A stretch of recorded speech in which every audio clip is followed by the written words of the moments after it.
Good morning, student. I am Kharade sir. Uh, I am going to teaching FY BBA and FY BCom. The subject is business mathematics,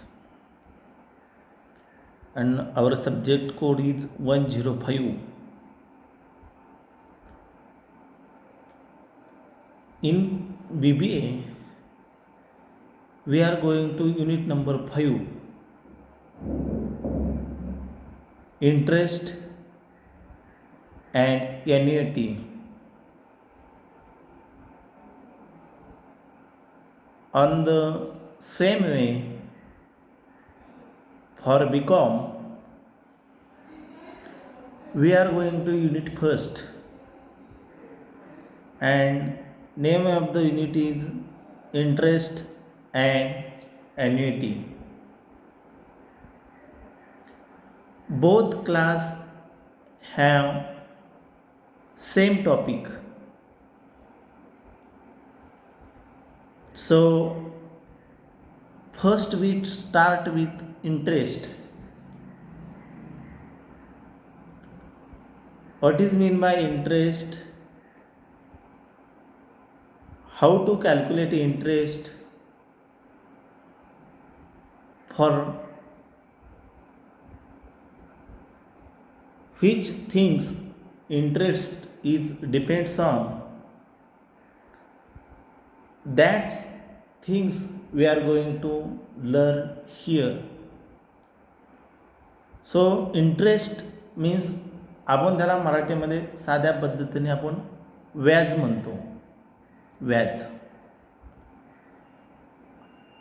व्याज म्हणजे काय? आपण एखाद्याला पैसे दिले की त्याच्या मोबदल्यात आपण त्याच्याकडून जास्त पैसे घेतो. जे जास्त पैसे घेतो त्याला आपण व्याज म्हणतो. उदाहरणार्थ, एखाद्याला सपोज 10,000 रुपये दिले आणि त्याच्याकडून घेताना आपण 12,000 घेतले, याचा अर्थ काय झाला की आपण त्याच्यावरती 2,000 रुपये व्याज लावलं. व्याज लावलं म्हणजे 2,000 रुपये काय होता, त्याच्यावरती इंटरेस्ट होता. मग तीच डेफिनेशन मी फक्त इथे इंग्लिशमध्ये लिहिलेली. व्हेन अ पर्सन बॉरोज म्हणजे उसने घेणे. When a person borrows some amount of money from other person, जेव्हा एखादा व्यक्ती दुसऱ्या व्यक्तीकडून पैसे उसने घेतो,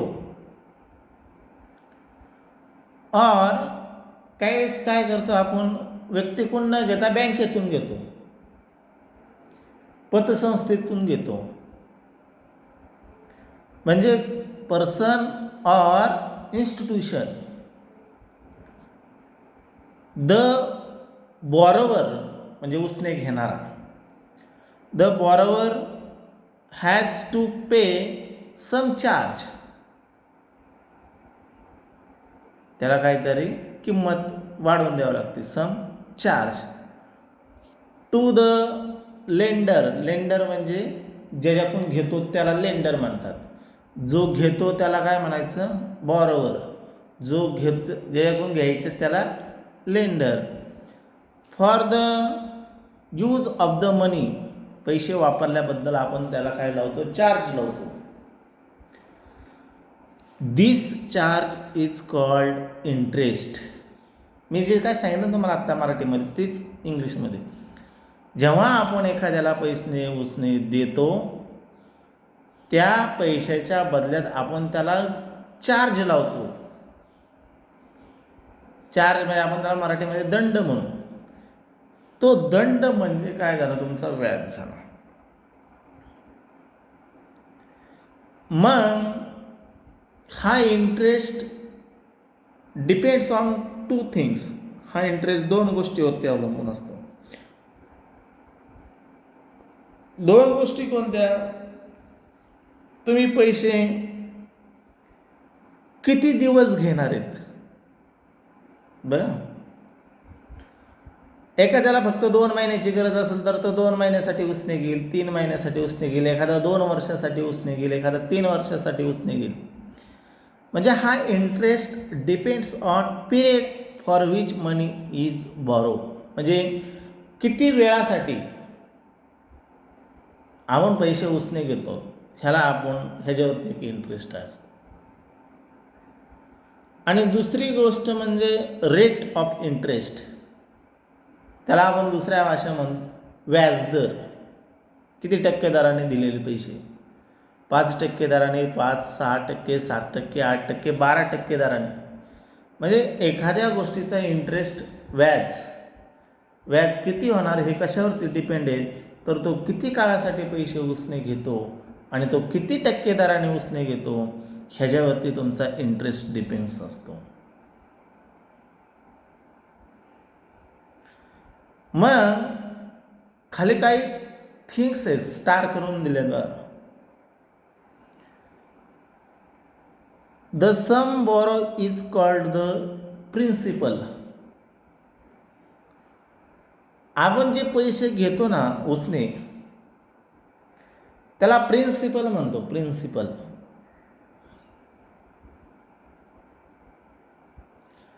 प्रिन्सिपल म्हणजे इथे कॉलेजचे प्रिन्सिपल नाही तर हे प्रिन्सिपल म्हणजे मुद्दल रक्कम.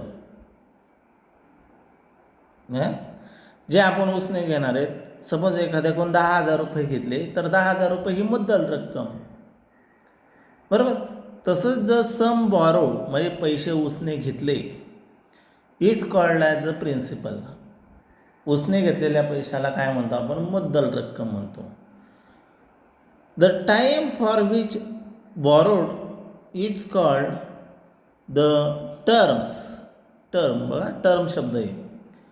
म्हणजे आपण किती काळासाठी पैसे उसने घेतात ह्याला टर्म्स म्हणतो.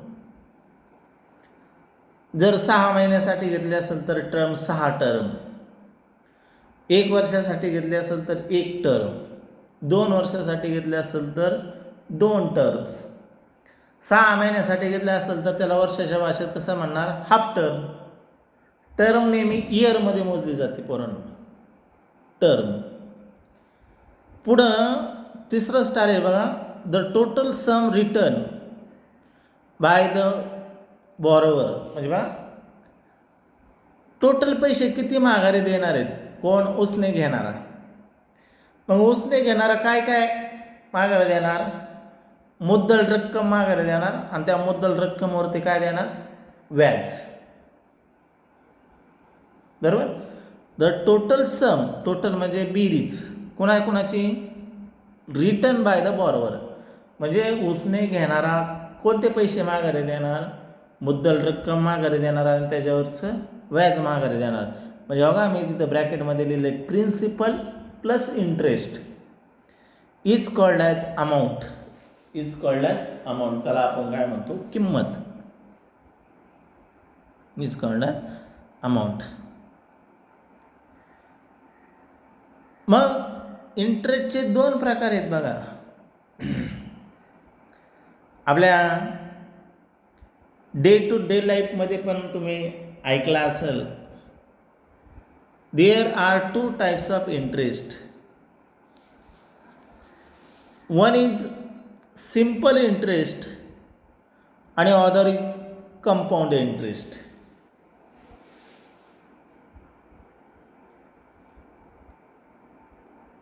आपण मराठीमध्ये सिंपल इंटरेस्ट म्हणजे त्याला आपण सरळ व्याज, आणि दुसरं जे इंटरेस्ट आहे कंपाऊंड इंटरेस्ट त्याला आपण म्हणतो चक्रवाढ व्याज.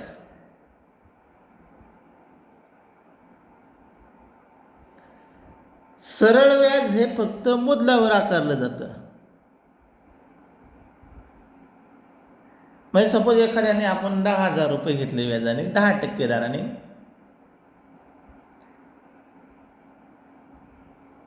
तर पहिल्या वर्षीचं व्याज किती होईल? 1,000 रुपये.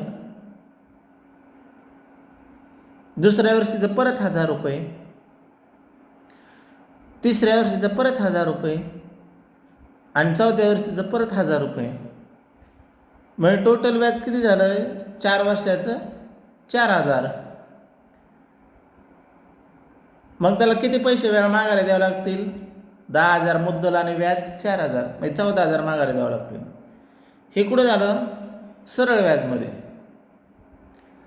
कंपाऊंड इंटरेस्टमध्ये कसं होतं बघा, सपोज 10,000 उसने घेतले 10% दराने 4 वर्षासाठी, तर पहिल्या वर्षीचं व्याज 10%ने 10,000चं 1000 रुपये. मग हा दुसऱ्या वर्षीचं व्याज दर बदलतं, कारण का हे चक्रवाढ आहे. चक्रवाढामध्ये काय होतं, जो व्याज मिळतं ते मुद्दलात मोडलं जातं. मग आता पहिल्या वर्षीची मुद्दल किती झाली चक्रवाढामध्ये? 11,000 रुपये झाले ना. मग 11,000चं दुसऱ्या वर्षी व्याज किती होईल? 1100 होईल, बरोबर का? मग 1100 हे परत इकडं 11,000मध्ये टाकलं. 1100 जर आपण 11,000मध्ये टाकलं तर किती होईल? 12,100 होईल. मग 12,100चं 10%ने व्याज किती होईल? 1210 होईल. 1210 परत इकडे टाकणार चौथ्या वर्षासाठी व्याजाला. मग हे काय झालं, अशी चेन तयार होत जाते. कंपाऊंड इंटरेस्टमध्ये चक्रवाढ व्याज असतं. आपण त्यानंतर डिटेल्समध्ये बघू. आपण आता सुरुवातीला पहिल्यांदा ए आकडा बघू. ए आकडा म्हणजे सिंपल इंटरेस्ट. सिंपल इंटरेस्टची म्हणजे सरळ व्याज. त्याला फक्त जे व्याज फक्त मुद्दलावर आकारलं जातं त्याला आपण म्हणतो सिंपल इंटरेस्ट. त्याची डेफिनेशन फक्त इथे इंग्लिशमध्ये दिलेली आहे. When interest is calculated on the original principal. Original म्हणजे सुरुवातीची आणि प्रिन्सिपल म्हणजे मुद्दल. Original principal whatever the term, म्हणजे किती वर्षासाठी घेतलं ते आपल्याला गृहीत धरायचं नाही. 4 वर्षासाठी घेऊ, 5 वर्षासाठी घेऊ, 10 वर्षासाठी घेऊ, किती वर्षासाठी घेऊ, what ever the term may be, किती महिने वापरायच्यात, किती वर्ष वापरायच्यात ते वापर. It called as a simple interest. ज्या फक्त ओरिजिनल प्रिन्सिपल अमाऊंट, फक्त केवळ मुद्दलावर व्याज जे आकारलं जातं त्याला आपण म्हणतो सिंपल इंटरेस्ट. मग सिंपल इंटरेस्टचा फॉर्म्युला आहे. काय फॉर्म्युला आहे? तुम्हाला परीक्षेला 2-5 मार्काला प्रश्न येऊ शकतो, कॅल्क्युलेट द सिंपल इंटरेस्ट. मग सिंपल इंटरेस्ट कॅल्क्युलेट करण्यासाठी काही गोष्टी इथं आणि काही फॉर्म्युला आहे.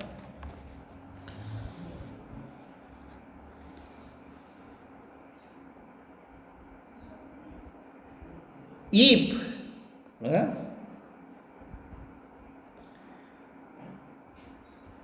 पी द प्रिन्सिपल म्हणजे मुद्दल रक्कम,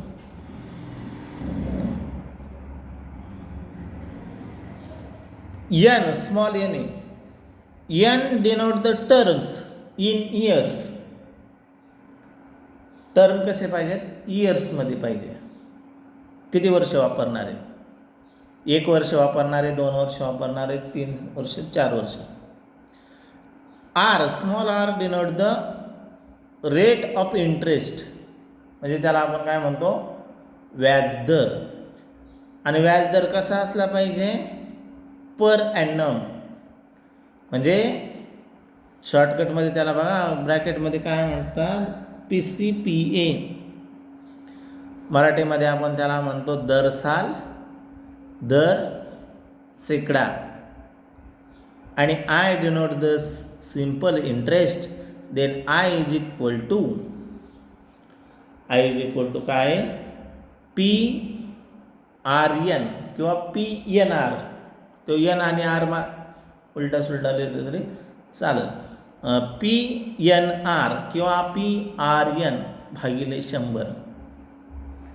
हा कशाचं सूत्र आहे? Simple interest. मग सिम्पल इंटरेस्ट फाइंड केल्यानंतर पुढे अमाऊंटचा फॉर्म्युला आहे. म्हणजे अमाऊंट म्हणजे काय असती, मुद्दल रक्कम आणि इंटरेस्टचं एकत्रीकरण, बेरीज.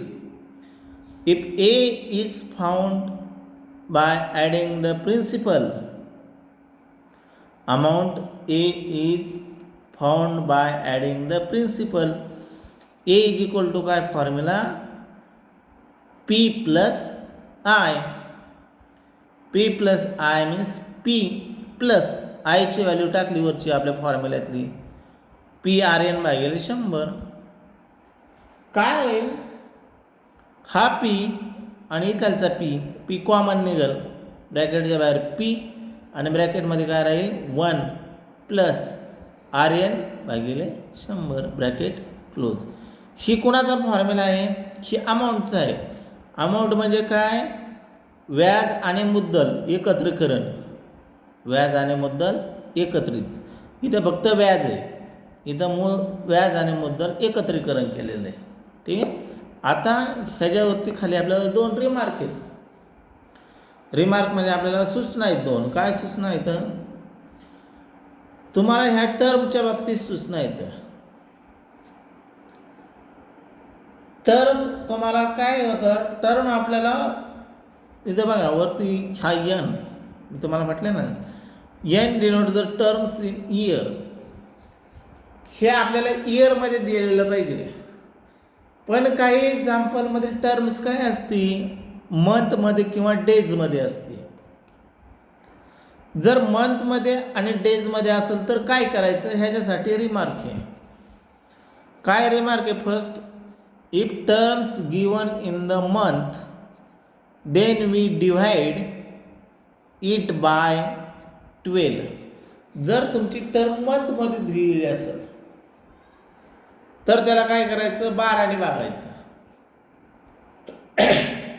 उदाहरणार्थ 6 महिने म्हणजे किती वर्ष, 6 महिने म्हणजे अर्ध वर्ष ना. मग 6ला 12 ने भागायचं, 6ला 12 ने भागितलं तर 1/2 उत्तर मिळेल. 3 महिने, 3 महिने म्हणजे किती, 1/4, 1/4. त्या पद्धतीने जर मंथमध्ये दिलं असेल तर त्याला 12 ने भागायचं. कारण का, ब्रॅकेटमध्ये कारण पण दिले, 1 year is equal to 12 month. दुसरं, जर दिवसामध्ये दिला असेल तर, if terms given in days then we divide it by 365. 365 ने भागायचं. कारण का, 365 दिवसांचं काय असतं, 1 वर्ष असतं. Here we are not going to consider as a leap year. आपण लीप इयरचा इथं विचार करायचा नाही. मग खाली आपण एक्झाम्पल घेणार आहे. तुम्हाला परीक्षेला एक्झाम्पल कशा पद्धतीने विचारलं जाऊ शकतं, असं एक्झाम्पल तुम्हाला 5 मार्काला, 2 मार्काला, 3 मार्काला विचारलं जाऊ शकतं. पहिलं एक्झाम्पल आहे, find the simple interest on rupees 1250, 1250 for 2 half. 2 half म्हणजे किती, 2.5. 2 half years at 12% per annum म्हणजे वार्षिक. PA म्हणजे काय, पीअरचा शॉर्टकट. बघा बऱ्याच वेळेस तुम्हाला आता PA हार्ड फुल स्टॉप PA येणार आहे. PA म्हणजे पर ॲनम, वार्षिक, 12% दराने. आता इथं गिवन काय आहे, मुद्दल रक्कम दिलेली आहे. किती मुद्दल रक्कम दिलेली आहे, मुद्दल रक्कमला P आपण नोटेशन वापरतो, प्रिन्सिपल 1250. N दिलेलं आहे 2 हाफ, 2.5. 2.5लाच आपण दुसऱ्या भाषेत कसं लिहू शकतो, 2.5 इयर्स. आणि R इज इक्वल टू 12%. मग सिंपल इंटरेस्टचा फॉर्म्युला वापरा, I इज इक्वल टू काय आहे PNR भागिले 100. किमती पुट करा. पीची किंमत 1250 गुणिले एनची व्हॅल्यू 2.5 गुणिले आरची व्हॅल्यू 12 भागिले 100. सगळ्यांनी कॅल्क्युलेटरवर कॅल्क्युलेशन करायचं. हा वरचा अगोदर गुणाकार करून टाका. वरचा गुणाकार केला तर तो 37,500 येईल आणि त्याला भागिले 100. 2 शून्य कॅन्सल होतील आणि फक्त काय शिल्लक राहील 375. I is equal to 375. Therefore simple interest is ₹375. म्हणजे 1250 वरती किती व्याज होणार अडीच वर्षात? 375 रुपये व्याज होणार. काय होणार? 375 रुपये त्याच्यावरती व्याज होणार. किती? 12% दराने. Next example, we are going to next example. What is the next example? On the same way, त्याच प्रकारचं एक्झाम्पल आहे.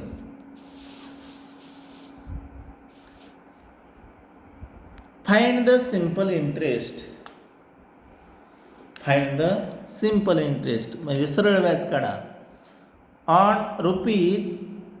₹40,000 40,000 रुपये for 5 years at 12% per annum. PA शॉर्टकटमध्ये. सेम प्रॉब्लेम आहे मागच्यासारखा, कॉपी फक्त किंमत बदलल्यात. म्हणजे इथं मुद्दल रक्कम किती झाली? P is equal to 40,000. N किती वर्षासाठी वापरायच्या? टर्म्स किती इथं? 5 yearच्या. आणि R is equal to 12%. Therefore I is equal to PNR भागिले 100. किंमत टाका. 40,000 गुणिले 5 गुणिले 12. कॅल्क्युलेशन करा. सगळ्यांना कॅल्सी अलाउड आहे. कॅल्सी घ्यायचे सगळ्यांनी. बघा 40,000मधले 2 शून्य खालच्या 100 बरोबर कॅन्सल होतील. मग काय शिल्लक राहील? 400 गुणिले 5 गुणिले 12. 400 गुणिले 5 गुणिले 12. सुरुवातीला 400 आणि 5चा गुणाकार केला तर 400 आणि 5चा गुणाकार 2000 आणि 2000ला परत 12ने गुणलं तर किती होणार? 24,000 होणार. म्हणजे सिम्पल इंटरेस्ट इज ₹24,000. तुमचं 40,000चं 5 वर्षाचं व्याज 12% दराने किती होणार आहे? 24,000 रुपये व्याज होणार आहे. तर सगळ्यांना कॅल्सी अलाउड आहे. सगळ्यांनी अशा पद्धतीचे सायंटिफिक कॅल्सी घ्यायची, कारण पुढं तुम्हाला मोठे मोठे कॅल्क्युलेशन येणार आहेत आणि ही कॅल्सी तुम्हाला परीक्षेला अलाउड आहे. त्यामुळं सगळ्यांनी ही सायंटिफिक कॅल्सी म्हणायचं आहे ना. सायंटिफिक कॅल्सी इथं कॅसिओ FX 100 MS, काहींची 99 असती MS असती. तर तुम्हाला जी परवडेल ती घ्या. फक्त ही कॅल्सी तुम्ही घ्या, कारण तुम्हाला कॅल्क्युलेशनला तिथं लागणार आहे. अशा पद्धतीची ही सायंटिफिक कॅल्सी आहे. तर तुम्हाला ही पुढं गरजेची आहे. प्रत्येकाने ही सायंटिफिक कॅल्सी घ्या. ठीक आहे. सो नेक्स्ट एक्झाम्पल थोडंसं वेगळं आहे. काय वेगळं आहे तेच सांगतो. Find simple interest. सरळ व्याज काढायचं आहे. ऑन ₹6,000 6,000 रुपयावरती ॲट 7% PA 7% दराने वार्षिक फॉर 10 months 10 महिन्यासाठी काढायचं आहे. आता इथं कसं दिलं आहे? टर्म्स कशामध्ये दिली? मंथमध्ये दिलेली. पण आपल्याला पाहिजे कशी असती? इयरमध्ये पाहिजे असती. मग आता 2 रिमार्क केले ना. आपण जर मंथमध्ये असेल तर त्याला कितीने भागायचं? 12ने. आणि इयर्समध्ये असेल तर त्याला कितीने भागायचं? मंथमध्ये असेल तर 12ने आणि डेजमध्ये असेल तर 365ने. आता भागू बघा. Here P is equal to मुद्दल रक्कम 6,000, rate of interest 60%, N 10 months 10 मंथमध्ये आहे म्हणून त्याला काय करायचं, 10ला 12ने भागायचं, 10/12 इयर्स. मग सिम्पल इंटरेस्टचा फॉर्म्युला बघा, हे विसरायचं नाही बरं का. मंथमध्ये दिला असेल तर काय करायचं, डेजमध्ये दिला असेल तर काय चुकतं. तुम्ही जर 10 किंमत टाकली ॲज इट इज तर तुमचं उत्तर चुकल, तुम्हाला 0 मार्क मिळेल. फक्त मंथ आणि डेज हा लक्षात ठेवायचं. मंथला विचारलं तर 12ने भागायचं, डेजला विचारलं तर 365ने भागायचं. 10/12 इयर्स किंमत टाकायची. आता हे 10/12 आहे ना, हे 12 परत अंशाला येईल इथं. मग काय गुणाकार होईल, 6000 गुणिले 10 गुणिले 7 भागिले 100 गुणिले 12. आता 100 गुणिले 100चे 2 शून्य 6000 कॅन्सल होतील. 6000तले 2 शून्य कॅन्सल झाले तर 60 गुणिले 10 गुणिले 7 भागिले 12 असं होईल. आणि मग काय कॅल्क्युलेशन होईल, इथं बघा 12ने 60ला भाग बसेल कितीचा, 5चा, 12×5 60. हे 5 गुणिले 10 गुणिले 7 आणि किती गुण उत्तर येतं, हे 350. म्हणजे सिम्पल इंटरेस्ट इज ₹350. 10 महिन्याचं व्याज किती होणार तुमचं, 350, 6000 रुपयाचं 7% दराने. लास्ट एक्झाम्पल घेऊ आज सिम्पल इंटरेस्टवरती आणि पुढच्या लेक्चरला मग आपण कंपाऊंड इंटरेस्ट घेऊ. एक्झाम्पल काय आहे,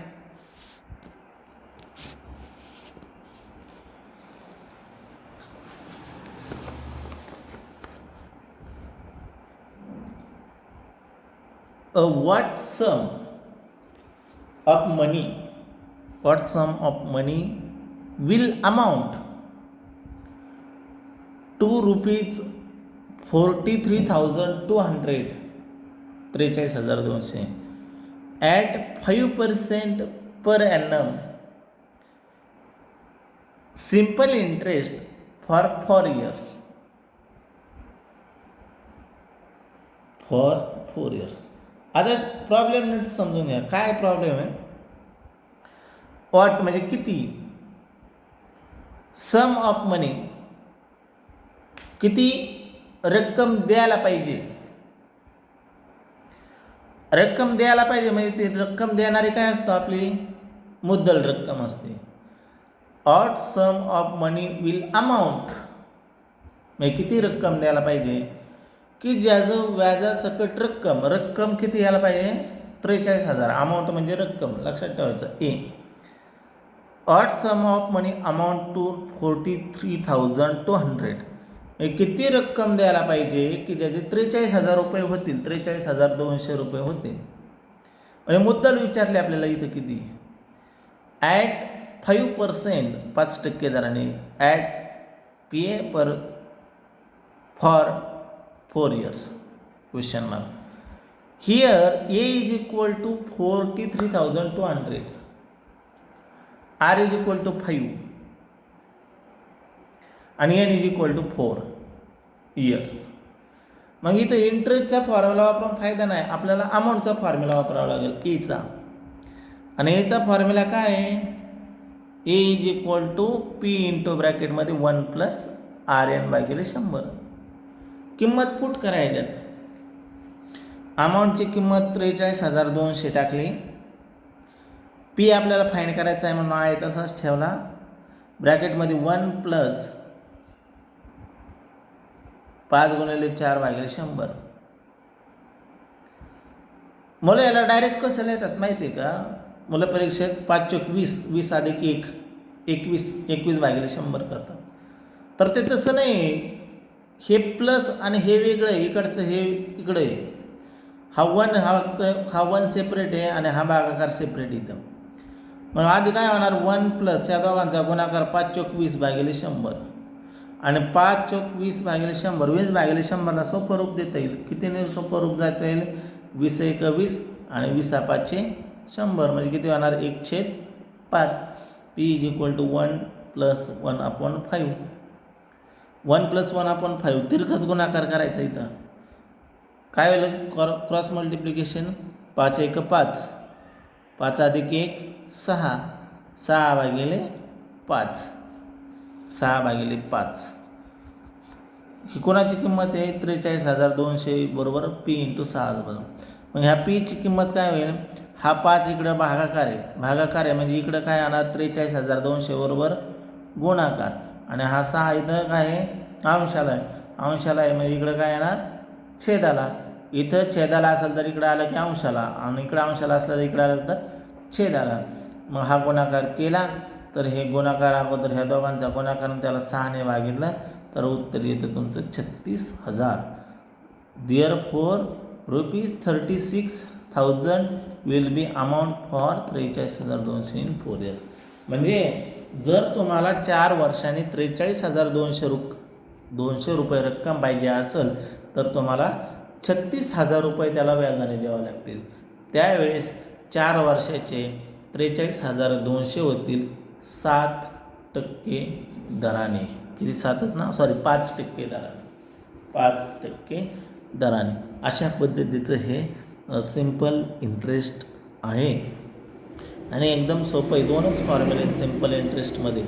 एक इंटरेस्टचा I=PNR/100 आणि दुसरा अमाऊंटचा फॉर्म्युला A=P(1+RN/100). हे 2च फॉर्म्युले आहेत सिम्पल इंटरेस्टमध्ये. Now next lecture we are going to compound interest. So here we will be stop and we will going to next lecture for compound interest.